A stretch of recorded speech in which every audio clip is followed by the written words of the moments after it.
Bisan og 100% na ang kaandam sa DepEd Region VII sa umaabot nga pagbukas sa klase karong October 5 apan hugot nilang gipangandaman ang pagtumaw sa suliran sanglit una kining higayon nga ilang pagsagop sa new normal nga sistema sa edukasyon. Aniya ang report.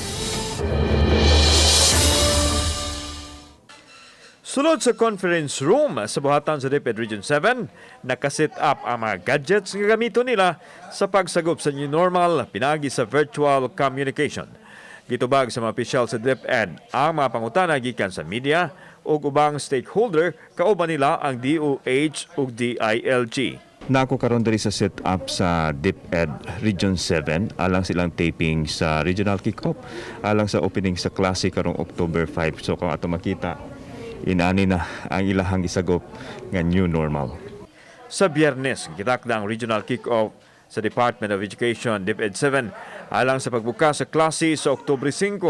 Apan gihanay na nila ang tanang gikinahanglan aron mahapsay ang ilang gimbuhaton alang sa mga tinun-an. Bisan pag we are 100% ready for now, but we do not know exactly what will happen by during the opening of classes kay naamatay kita siguro unsay na gisip onron ang teacher mo na ma-concern another, that's one concern, even just that, no? So nanapod tay mga gipanghimo nga mga alternatibo or medios nga para masiguro gyud. Admitido ang direktor nga adunay mga hagit sa ilang pagpatuman sa new normal sama sa online classes.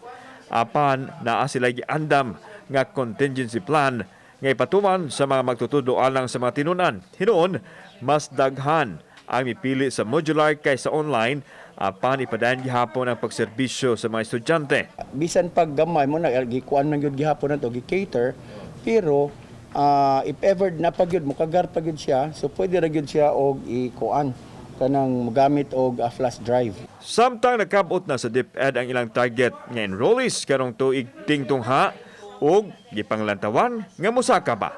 Kauban si Marlon Mirgaso, ako si Alan Domingo. Balitang Bisdak.